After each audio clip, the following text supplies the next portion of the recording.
So thank you for joining us today. I know you're a busy man, as always, doing a lot of different speeches and events you speak at. So basically, I've been interested in the whole Congo topic for a while, and I've been kind of delving in and doing research into that. And then that's how I came across you through the Cobalt Red book, because I got quite into that, reading a lot about that. So just for people that don't know, do you mind just kind of giving me like a brief rundown of who you are and what you do? Sure. So my name's Murray Hitzman. I'm obviously American, you can tell from my accent, but I'm also a European Irish citizen.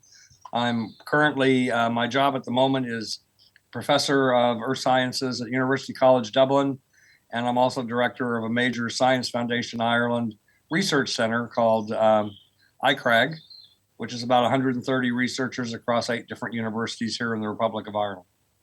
Yeah. How is that then, going from America to adapting to Ireland? I imagine that was a bit of a culture shock, wasn't it?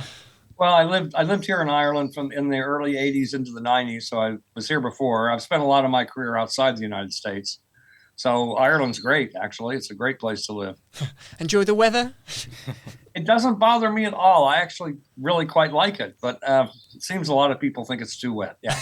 I can agree with you on that. So as with our beginning tradition on this podcast, we kind of go back to what was your first job at 16 and back at home, and what was it that you was doing? Was it just like a paper round job? Was you in college at the time? And what was it that you wanted to go into? What was it that you looked on at that age and thought, I want to do this? Right. Well, at 16, I didn't have a job working, getting wages as such. I mowed lawns, right? So I did garden work for folks or yard work for folks. That's really what I did at that age. But also at that age, I was involved in our student newspaper. I was very into journalism. And also it was about the time of the first Earth Day and when people were starting to really think about the environment. So I was very heavily involved, sort of an activist at the time in environmental things in my local community. Yeah. I mean, is that what got you into your interest in minerals and geology as a whole, or? Probably, well, yes and no. So my grandfather was a geologist. My father worked as a microbiologist for an oil company. I grew up in a very strange little town, which had the highest percentage of PhDs per capita, except for Los Alamos, which is where they built the nuclear weapons. In rural Oklahoma, which is the middle of flat, you can imagine, right? So I had, geology around me. We literally grew up in the middle of an oil field. But my interests were actually in anthropology. So my first degree actually was anthropology. That's what I was really interested in, studying different cultures. Just going back to that then, you touched on it briefly, journalism. I mean, obviously we're doing the journalism course, and I didn't realise you were thinking about that. Did you know what kind of area you was looking at? Was it to do with geology and things, or did you just like the idea of writing things down and talking to people? Yeah, I guess for me it was a way, even though I wouldn't have put it this way then, I enjoyed meeting people, and I tried to make a difference, trying to influence what we now call policy. And journalism was a way to do that, right? Yeah, and you just did that through university, yeah? Just to well, this was high school. Oh, yeah, sorry, yeah. Our high school paper, I became the editor and all that kind of crap. Yeah. Okay. Still something. I mean, so where did you go from there then? So what was your first university? You went from college, I'm guessing, straight to university then, and what was you studying there? Yeah, well, I actually did a job between college and university. I worked for the U.S. Army Corps of Engineers in Mississippi, of all places, doing computer programming. Wow. But that was a 3-month stint. And then I went to school in a place called Dartmouth in New Hampshire. It's a small liberal arts college. I was there the first year that it actually became both male and female. Before I was there, it was an all-male college. So it was a very interesting time to be there, actually. So you wasn't a fan of computer coding then? You swiftly left that job. Yeah, back then it was all punch cards, and it was really, really hard, right? or boring, I guess is the better way to put it. It was really boring, yeah. Yeah, a lot of repetitivism and going over the same things over and over again. So you got to uni then. Was you one of these students that was like hardworking, head down, know what you got to do, or was you partying too much? probably a bit of both, depending on which year it was. Yeah. So, yeah, no, it was a mixture. And it was a big change for me because, I'd done very well in high school, relatively small high school, top of the class, all that good stuff. And then all of a sudden to go to a super competitive college where everybody was smarter than me is the way I looked at it. That was pretty humbling. Kept you on your toes then whilst you was there. Yeah. And what was it you were studying there, just to confirm? Yeah, so I was an anthropology major to start. And to be honest, I looked at it and got 2 years in, and I loved it. I still love it. But the job possibilities were, basically become an academic. And I didn't want to become an academic. I actually wanted to make a little bit of money and see the world and do various things like that. So my real interest at the time was studying what were then called peasant cultures, would now just be called, cultural anthropology. Back then, anthropology was studying, primitive tribesmen in New Guinea or Brazil or something, right? And that was okay, but I actually wanted to study people like us, right? And that wasn't really done. So my interest from a very young age was in Central America, Mayan archaeology, Mayan people. So there was no way to get money to go and do research. But the geology department, as it turns out, they had a field trip that you had to go on, which was in Guatemala. And so I thought, well, hell, geology can't be that hard. I know all about it from my, growing up. So I ended up taking a geology class and thought it was really quite cool, and ended up going to Guatemala on this trip, and then ended up doing a master or an honors thesis down there with the Guatemalan government doing geology, and also getting to do a bit of my anthropology on the side. So it all worked out. It all come together well then. Yeah. So you've been. How would you go about that then? So you talk about like the Mayans and things. Was you interested in the history of that, or was it just kind of you focus more of your attention on like the geology side of it, rather than, because obviously the Mayan culture, we could talk about this for days on end, couldn't we? And we could go down that route.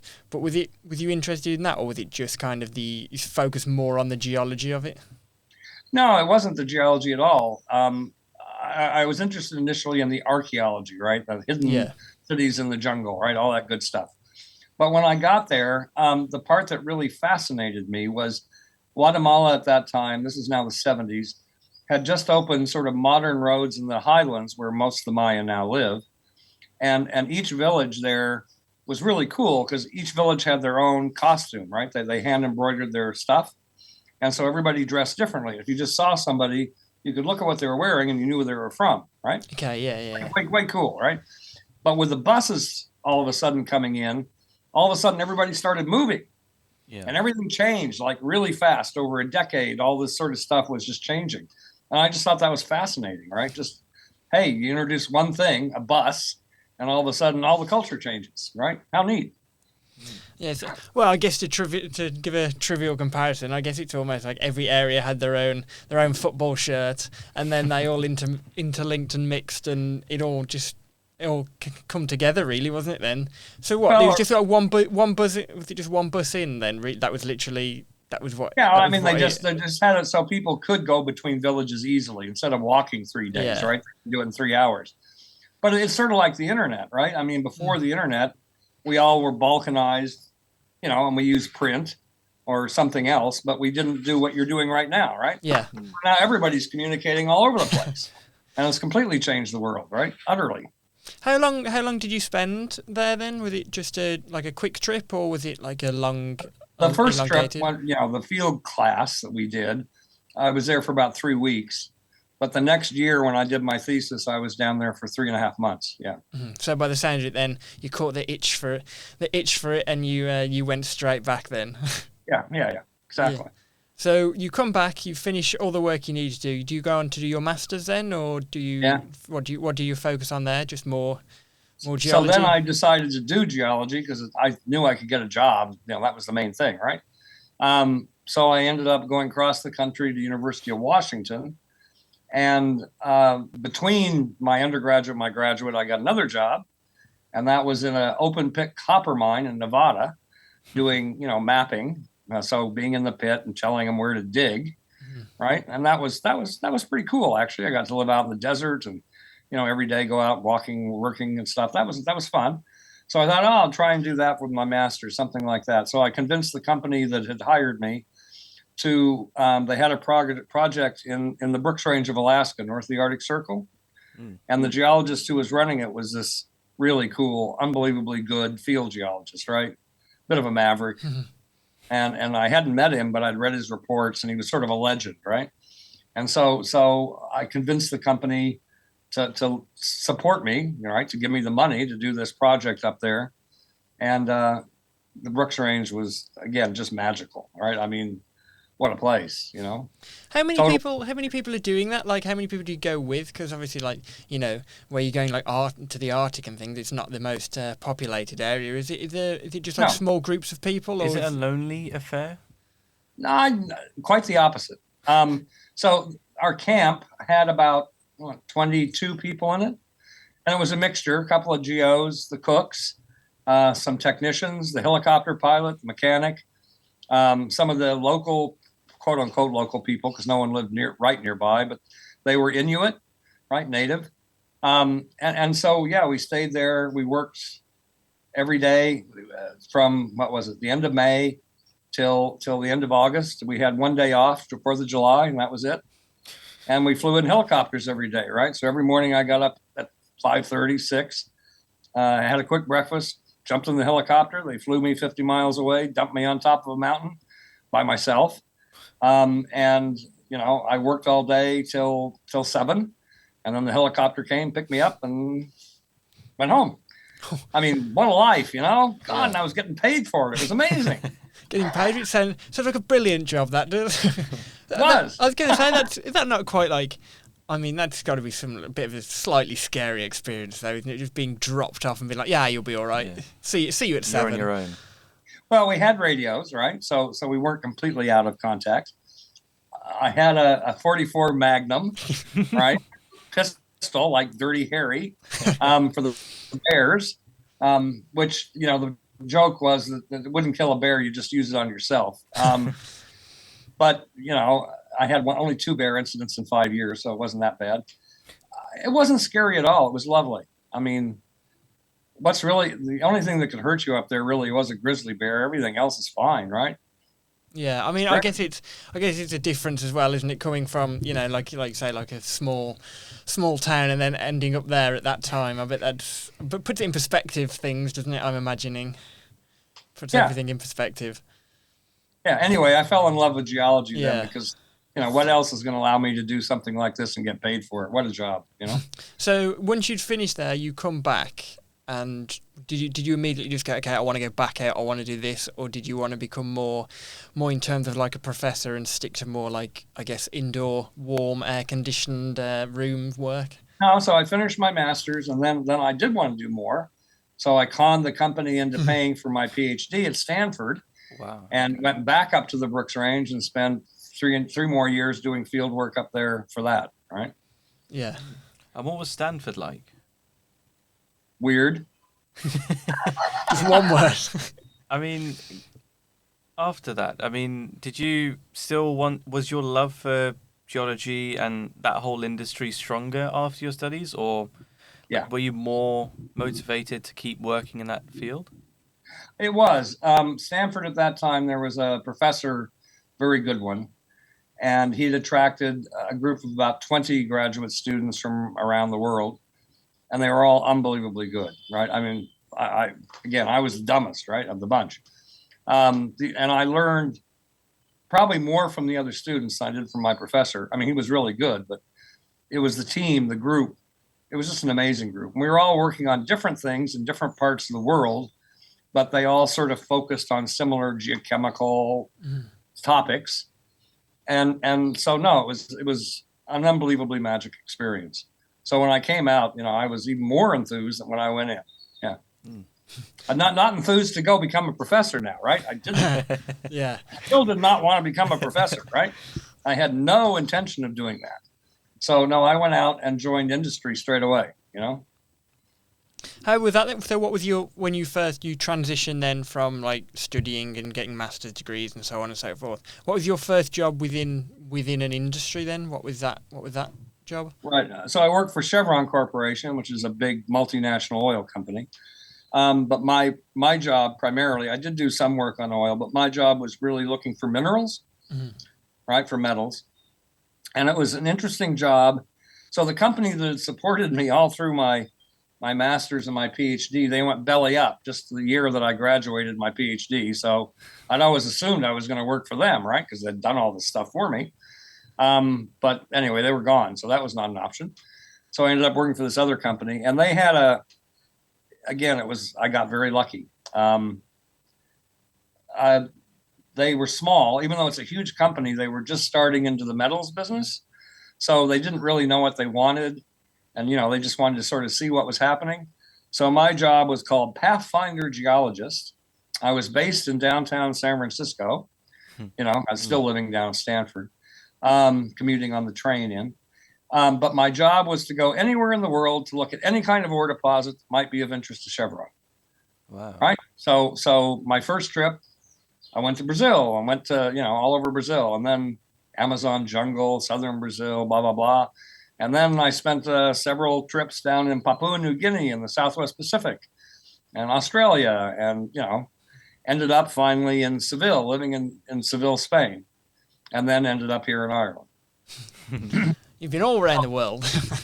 So, I mean, again, it was just an unbelievable thing to get to see more or less anything I wanted at somebody else's expense, right? And have a great time. Right? So so you go say like places like Brazil and things. How are you like going about finding the ores? Is it just kind of like through, I mean, I'm talking off the top of my head here, but is it through like satellite footage, or you kind of use it, is like LiDAR come into it at that point? Or right. Well, at this how point, are you using it? Since I'm just one person, I obviously just can't go out and find something. So we were talking to other companies who had already done a whole bunch of work, and I was really evaluating what other people had found at that point to see if it was something that Chevron would want to actually joint venture or, get involved in, right? Yes. So, but we used all those techniques. Yeah, we used satellites. We used all sorts of analytical techniques, but mainly it's just going out and using your eyes and looking at the bloody rocks, right? Yeah. No matter how good the technology is, you've still got to look at it. Exactly. So you was there, and you go out, basically you're just looking around at, well, obviously not going, oh, what's this, what's that, but what was it that you enjoyed probably most about that then? Was it just being again out there and just enjoying being outside and enjoying all of that, like rather than being stuck inside? Probably, to be honest, yes. Yeah. So, I mean, looking for metals, looking for an ore deposit, as we call them, it's like a big puzzle, like a giant crossword puzzle, right? That's really hard to solve. And so one, I find that fascinating. And two, I always had wanted to travel and see the world. And Jesus, I'm getting to do this in spades, right? So it was completely ideal as far as I was concerned. I was having fun with what my work was, which was trying to find these things. I was getting to meet lots of people. I was getting incredibly stimulated by seeing all these places, rocks, and people, and I got a good wage for it. So, what's there not to like, right? Yeah, I mean, well, yeah, can't really argue that. You're getting paid to travel and you're enjoying it. What more does anybody need? Right. So, when you were there, what was it, without, going down the rabbit hole too much, how much was it like the quality of the ores you was focusing? Is that what you was aiming to get, like the highest quality, or was it basically just, okay, this area has the most, we'll focus our attention here? It's a bit of both, actually. So, you need something that has high quality, if you want to call it that. We usually call it high grade, and doesn't have environmental problems. So that also is part of the equation, right? Or lesser environmental problems. And that there's enough of it that it would interest a big company like Chevron. Yeah. Right. So there were multiple factors. So whilst you was doing that, was there much attention given to like the whole idea of like looking after the climate, looking after the environment? Was that a major focus with what you was doing then at that point, or had that just kind of caught wind and grown from what you can see in recent years? Well, it certainly has grown. So there's no question about that. But remember, I told you in high school, I was sort of an environmental activist, right? So it's something that I have always taken with me. So to me, it was really important, and something that I pushed our company to do more of and to think more of. and make sure it was part of how we evaluated projects, right? Were they going to be something that could be produced in an environmentally, we'd now say, sustainable way, right? Back then, to be honest, no, a lot of people didn't think about that.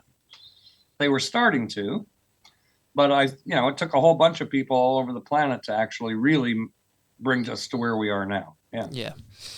And then, so you come back then, and I know you wanted to speak more about your time in office and what you was doing. How long was that of a transition from working, Brazil, Spain, whatever, to then coming back to the US? And I know you did time in the White House, didn't you? Just to confirm, you did a short spell in there. How was that? Was it during Bill Clinton's administration? Yeah, it was during Clinton's first term. Yeah. Right. How was that? I mean, to be going from where, you're traveling all over the world to working for, quite a powerful nation in terms of what they can do in terms of climate change. Do you feel you had an impact on sort of the climate, really, during your work? I would hope so. So, I basically, let me do the transition. So my last stint with Chevron was here in Ireland, and I found a mine which has been went for 20 years, called Lachine, right? So that was great. Chevron didn't mine it. We sold it, right? So Chevron got out of the minerals business and went back to oil. At that point, I sort of thought, well, what should I do? I always thought about that I should give back to the government, that I should contribute to the U.S., right? I'd been living outside the U.S. for a long time at that point. So I ended up getting a fellowship first to the U.S. Senate to work for a then unknown senator named Senator Lieberman, and who later ran for vice president. But I worked on the Senate basically environmental committee in the Senate, right? And helped work on clean air, Superfund, all the environmental bills. And then he helped me get another fellowship into the White House, into the science office, science and technology policy.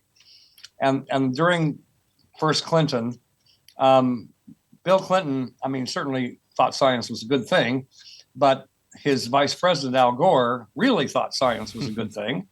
So we saw a lot more of Gore than we did of the president.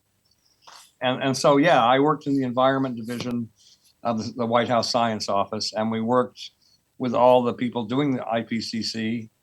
And, part of my job was to go on the Hill, since I'd been there, Congress, and help lobby for climate, what's now called climate change, to get the right policies in place to do it. At that point, it was still pretty frustrating, right? But I think, certainly the Clinton administration did have some important positive impacts for where we are today. We didn't go far enough, but there's a lot of political reasons for why that happened, obviously. Yeah. I guess so. You didn't really want the life of sitting in office then doing that. So how long was it between that and then, because to what you're in now, that was, if I'm correct in saying you went from there to join the company that you're with now, correct? Or was there a space in between? So I went from Washington, which my wife and my wife's Irish. I met her when I lived here. She's a geoscientist too. We both love Washington, and Washington, especially working in the White House, man, it's powerful. It is, it's a trip. It's a real trip. And we both we said, God, if we stay any longer, we were there about 3 years. If we stay any longer, we'll never leave, right? We'll just get totally sucked in. So I got asked to apply for a job as a professor in Colorado. And as you can probably tell, I'd never really thought about being a professor up to that point. That wasn't what I wanted to do. I didn't think. But they convinced me that I really should apply, and I did. And I ended up getting it. My wife at first had no desire to move to Colorado whatsoever. But we did, and we ended up spending 20 years there. So that's where I, became a professor and started doing the projects, some of which I'm still doing, like in Africa. Yeah. Would you go back? Would it be something you want to go back to, like political kind of life, or have you just thought that was a chapter and it's closed now? No, I did go back. So after Colorado, my wife, whose interest is geoscience policy, natural resources policy. She got a PhD in that when she was in Colorado. She ended up going back to Washington, doing how I got in there. She got a fellowship to work in the U.S. Senate, and then transitioned on and eventually became the public policy expert for a major NGO there. So we were living apart for 5 years. She was in Washington. I commuted on the weekends from Colorado to Washington, which was a bummer, right? And expensive. So finally, this was ridiculous. So I followed her. So I ended up getting a job in the government as associate director of the U.S. Geological Survey, and went back. And who was president around that time? Would it have been that was Obama? Right. But about a year after I was there, we had an election. We all know how that went. And did you? I mean, I guess obviously, you weren't tied to a party. So did you see a very, without getting too drawn into the political side of it, did you see a very sort of stark change in sort of the attitude towards the work that you do? Because obviously you take it very seriously. Did you sort of see a difference? One word answer: yes. Moving on. So yeah, you can Google what happened to me, but I obviously left, right? And that's why I'm in Ireland now. Yeah. Better place.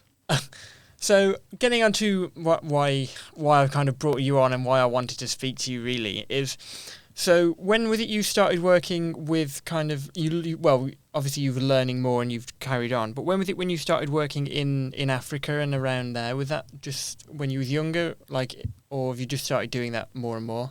I started that when I went to Colorado, so it's about 30 years ago. Yeah. Yeah. So what I wanted to get into really, and really at least try to understand I can't understand too much in one go, but from reading that book especially, what is it about the Congo? Is it just the location? Is it just pot luck? Or what is it where you've got, rubber there was lots of that there. Now there's cobalt everywhere. What is it? Is it just pot luck? Is it even something down to the plate that Africa sits on? Has that got anything affected? What causes all of that? Right. So Democratic Republic of Congo, DRC, is huge. It's the size of Western Europe, right? So it's a big place. So, it has a big land area.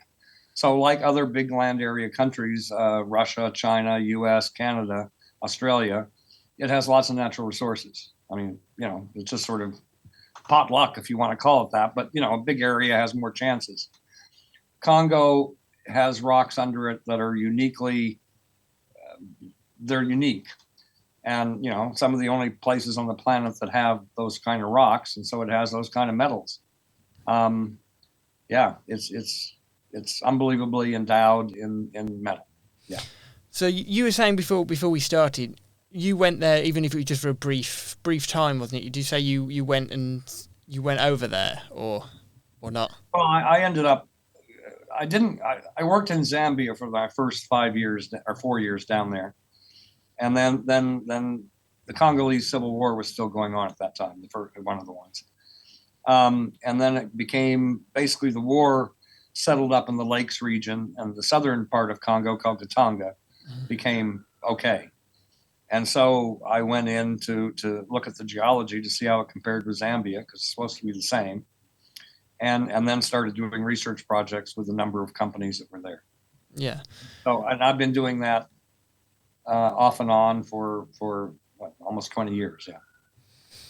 So literally just all it is then. It's just because it's a huge. It's obviously got a huge surface area. The country itself. That just means that it has more raw materials, and it just happens to be materials that are needed or wanted by the rest of the world. Yep. Yeah, and in the case of cobalt, which is the one most people focus on, or now focus on, that particular district, Katanga, northern Zambia, southern DRC, is just uniquely endowed in this metal. And I'm still 30 years on trying to figure out why that is. I mean, it's not obvious. There's a lot of suggestions, but we don't entirely know. That's what my students and I are still trying to figure out. But the fact is, it is endowed, right? Mhm. Yeah. What have you come up with any like hypotheses on it then? Like why it might be? Yeah. Yeah. Yeah. It had a very unique geological history. Hmm. I guess that's the best way to put it. That is just we don't know of any other place on the planet quite that has gone through the same history. Yeah. I mean, would it be the sort of same case for, obviously China has quite a vast range of minerals. Is it the same case for countries like China, or is that a different sort of case? No, China has lots and lots of minerals too. I mean, they dominate the world right now for rare earth elements, right? So they're very well endowed in that particular metal or series of metals. So yeah, they just don't have cobalt, or at least they haven't found it yet. Yet. I mean, but it's not just it's that specific ore as well is not isolated to the Congo, is it? From what I understand, isn't there this it's only small amounts or small quantities, but correct me if I'm wrong because I probably am. But isn't there like small quantities in and around Europe also? Yeah, different kind of deposit, but yes, cobalt was first actually found in Germany. Kobold is the word for cobalt. It's a German word. So, yeah, Germany actually has fantastic potential for cobalt. And then, so, what is there much could it be used for the same thing then? Like, obviously, like like using rechargeable devices, cars, everything else. Absolutely. It's exactly the same thing. Yeah. It's just the people in Europe don't want to mine, right? Yeah, I mean, do you think that could also be I mean, obviously it's very useful for the sort of electric car scene. I think, when you consider the fact that Germany's quite a very big powerhouse in terms of car manufacturing, and we are, as a whole, being dominated by the sort of Chinese EV scene. I'm an expert or I'm interested at least in electric cars. So do you think that if the UK was the entire sort of European sector was to harness its potential, do you think that would give it an upper hand? Not in just electric cars, but in just everything, trade. Yep. Yeah, I wrote an article that was in the U.S. press about last year saying we should mine in our backyards, right? If you actually really believe in environment, it would be a lot more environmentally friendly to mine the materials near where they're used. So here in Europe or in the United States, right? Because one, we'll do it right because the laws make us, right? That's one. Two, the supply chains then are very small if you're only transporting it from Germany to Belgium or something, right? And three, you sort of then cut the power of the bad actors like people in DRC and China. So there's huge reasons why we should be doing it, but most people don't want to mine in their backyard, right? Yeah, right. I don't either particularly, right? So I'm totally with them. But we really should be looking for ways where we can do it in a way that is socially acceptable here in our own backyards, right? And by the way, UK is doing this now down in Cornwall, right? So UK is actually giving it a go. Yes, I've only read briefly about that, but yeah, I've heard about that. So what is it they're doing there from your knowledge? What is it they're doing down there? Is it just mining? What is it they're mining in particular? Well, right now they're not mining much. They're trying to see if they could mine. But the thing that's really sort of got people interested is in the area of the old tin mines, right? The rocks there are naturally hot. So they're drilling holes to get hot water for geothermal energy. Great. But some of that water contains lithium, which we use in lithium-ion batteries. So can they have a twofer where they actually bring the hot water up, take lithium out, pump the water back down without the lithium, right? And recycles, and it gets more lithium when it's down there, and so they keep doing it, right? So it's mining, just a different kind of mining. It'd be really great if they can pull this off. That's interesting, actually. Yeah, would there be a lot of lithium in that then? Or obviously, it's all, nobody knows 100%, like you said, because we haven't exactly trialed it yet. But from your knowledge and experience, would you think there would be, or is it just we don't know? There's quite a bit, and you should contact. I can give you some contacts of who you can podcast next from down there. One of the women at Camborne School of Mines, who's heavily involved in this. There's a lot of lithium, but she can tell you a lot more than I can. I'm not working on that project. Yeah. Oh, okay. So I just want to note down. I've heard from your previous podcasts and things that what was if you can just confirm to me, you was mining, or it was mining in and around Ireland? Was it zinc you was mining? Yeah. What was the story? What was the story with that? What do you mean? What's the story? Like, with it? so I heard that you was doing it, and it all went, but then it got shut down, didn't it? If I remember correctly, was that because, or am I conflating two stories here? Maybe two different stories. Yeah. Yeah, the mine here in Ireland. No, it actually. I mean, Chevron didn't run it, but the company who bought it put it into production. It ran for 20 years, produced a huge amount of wealth for the local county and for the nation, and then shut down. And now the site is agricultural and a bioecology lab. So it's pretty cool, actually, and a wind farm. Yeah. Oh, that's where I was getting confused then, because it's shutting down because it's been used then, really, hasn't it? Not shut down for anything else. So where would they be? Because we talk about Europe.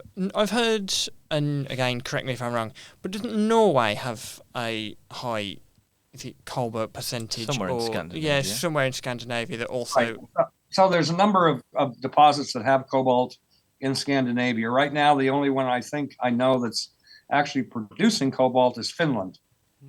But Sweden, Norway, and Finland all have deposits which contain cobalt. Yeah.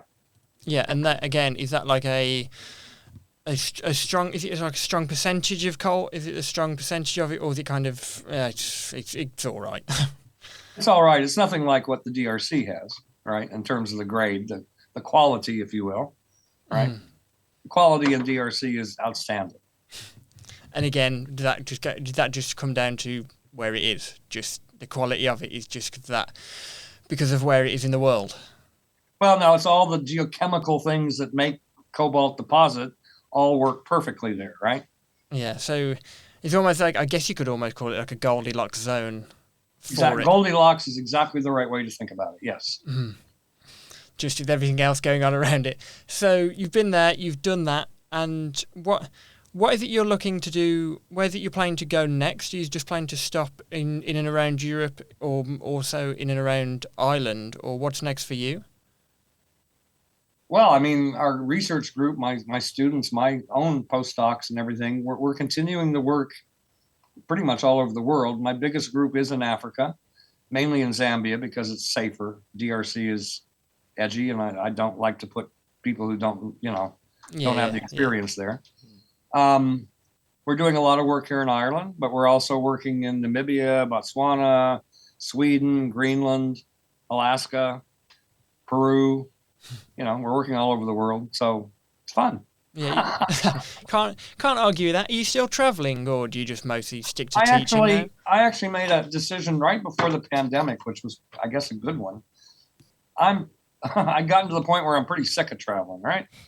I've spent my life traveling, and I really enjoy it. I still enjoy it. But, I looked at my own carbon footprint and was pretty bloody, wasn't good. Let's put it that way. Yeah. So I'd really made the decision to try and cut it down. So, for instance, I'm asked to do a lot of talks. I just did a really big one again 2 days ago in Lima, but I wasn't in Lima. And so even before the pandemic, I was pushing two of the professional societies that I work in to do virtual things, right? Which at that point, no one wanted to do, right? Oh, we can't do that. The technology's not there, blah, blah, blah, blah, blah. Well, they can't say that anymore, right? Now it's there. So I'm a big believer in trying to do as much virtually as I can. And when I do travel, I try and make it as efficient and as less of a footprint as possible. So that's sort of been what I'm trying to do. So I'm traveling a lot less now than I used to. Yeah. Do you?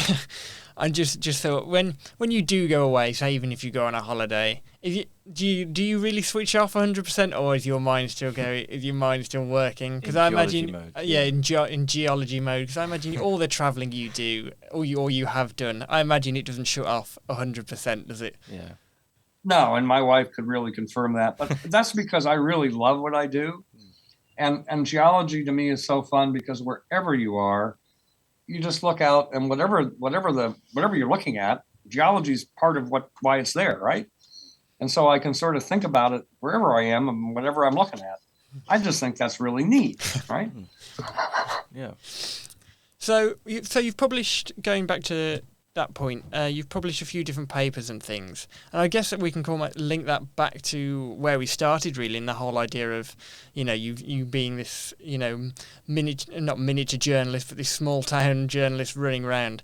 Do you think now you've got more time on your hands, you want to go back to kind of focusing on papers and doing more academic sources, or where do you think you're going with that now? Right. So I still do publish a lot of academic papers, and I obviously for my students and my postdocs, that's what they have to do. Right. That's the currency of the realm these days in academia. I myself, I'm more interested in publishing policy papers, opinion pieces, and actually influencing the policy process. So that's personally what I would like to do more of. Right. Because I'm very passionate about the climate crisis and the environment, and how we have to have the metals, otherwise we can't deal with the crisis. But how do we do that in the right way so we don't screw more things up, right? Because we have screwed a lot of things up in the past, and we probably will screw more things up in the future. But let's at least try and be as smart as we can moving forward. So that's my passion, and that's really what I'm trying to do now, more of.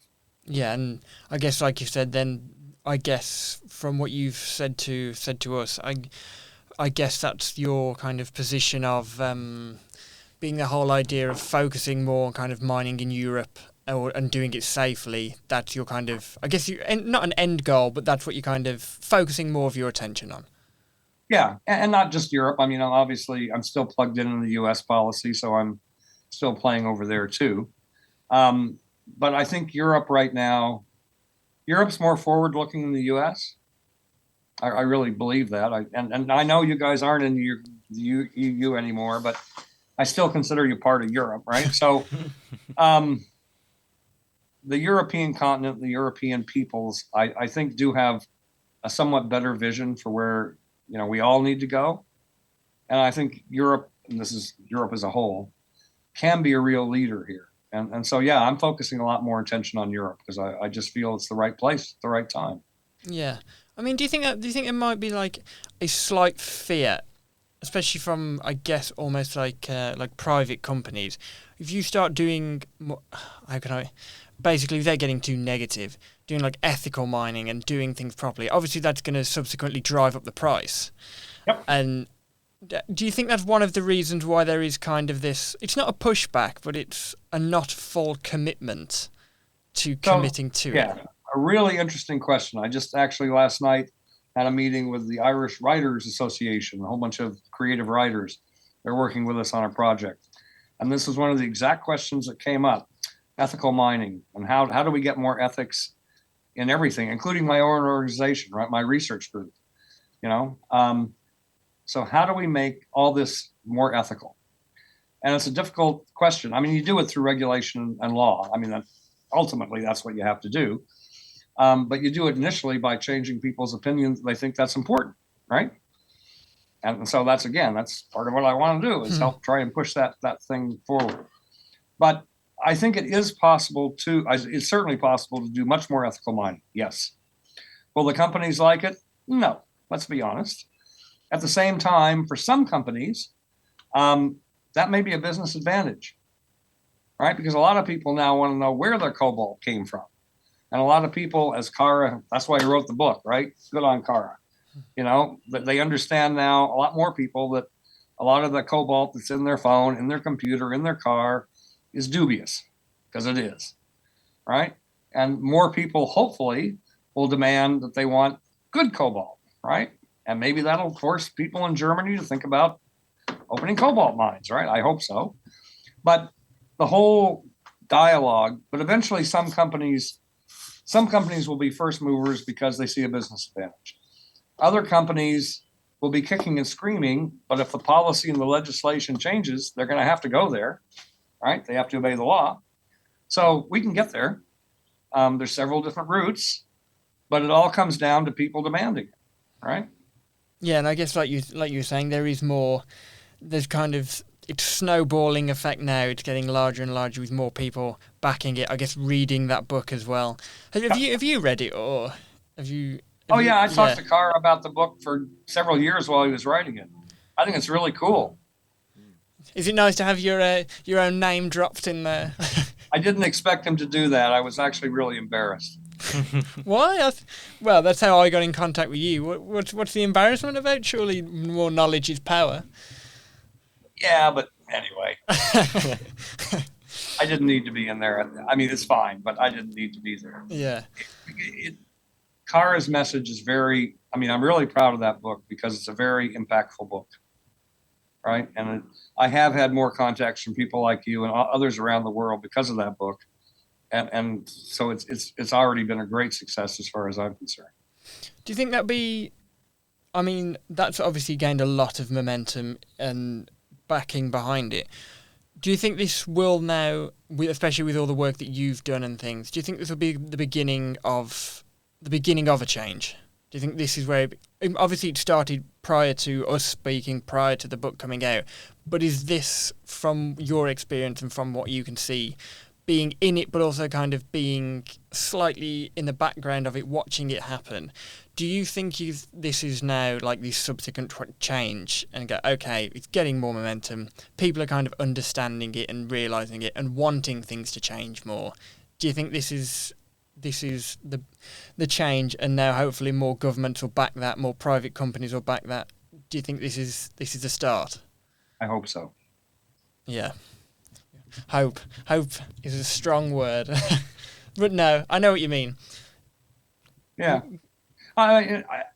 In the arc of human history, absolutely yes. Will it happen in the next year, the next 2 years? Probably not. Will it happen in the next decade? Mainly, or maybe. I'd say there's a reasonable chance. But it's tough because, it's a big government and big players, the U.S., China, the EU, the African Union, big, huge multinational companies. It takes a lot to push them. Because we can do it. Yeah, I mean to push them. I mean, I'm sure you might have seen it, but on social media, Luke showed me a video with. Where was it? It was that really dangerous mine. Yeah, I'm sure you've seen the videos, haven't you? Especially when you've been in contact with the book and seeing all the the artisanal miners just caving away. I've been down in those artisanal mines, so yeah, I know them. It's just insane. So obviously, I saw that on Twitter and Luke shared it with me, and that video had got a few million views and so many retweets. Do you think as this sort of the younger generation becomes much more aware of the environmental impact, of everything, literally everything, do you think it's also up to not just the sort of policymakers, but also the younger people to drive that change, because social media is such a powerful tool? Absolutely. So, I mean, I've used pictures of those miners for 20 years now in my talks, and they are always very impactful on a small audience when I did it. Kara's book and the videos you say, they're reaching a much bigger audience than I ever could, right? And that's fantastic. What changes things are people. It's actually, policies only change because of people, right? Corporations only change because of people. Governments only change because of people. So if you can get all the young people to actually say, I don't want to do this. And for Congo, by the way, the environmental cost there is one, but the real cost is the social cost, right? Much higher to me than the environmental cost, right? It's really hurting people's lives. And that bothers me more. The environment is suffering, but to be honest, the environmental suffering can be much more easily put back in place. It's really the people that we can't get those people back that get stuck in those mines and die in the rainy season, right? They're gone. So that's the bad part. Yeah, I mean, to try and, I guess, bring it to an end on a happy note, I guess. So if you go back to yourself at 16, mowing lawns and doing painting and everything else, and what do you think's kind of been what's not helped you through, but you go back and think, okay, I've done this, I've got through all of this, I've been here. What do you think's been your main drive through it all? Has it just been through like wanting to learn more and see more of the world and understand more of the world? Or what do you think's been your main drive to get from there to hear. Curiosity. Yeah. But also, I mean, I was very lucky that I had parents that basically said, we don't care what you do, just do what you love. Right. From a very early age, and convinced me that they were serious. Right. And they meant it. And so it gave me freedom to do, what I wanted to do. Right. And what I love doing is, you can see I'm outdoors. Right. My office is an outdoor table whenever I can do it. I love having Zoom and all this crap because I don't have to sit in an office. So yeah, being able to just be outdoors, to look, to examine, to think, to hear, listen, it's cool. It's great. What more does anybody want, really, other than to be outdoors? And it seems to me that you've definitely enjoyed what you've been doing, and I think you'll continue to do so. I think as long as you want. But yeah, thank you again for all of this, and we've done under an hour, so thank you for that. And I guess maybe I'll speak to you soon. Sounds good. And you guys look like you're really enjoying what you're doing, so keep doing it. Thank you. Thank you. Cheers.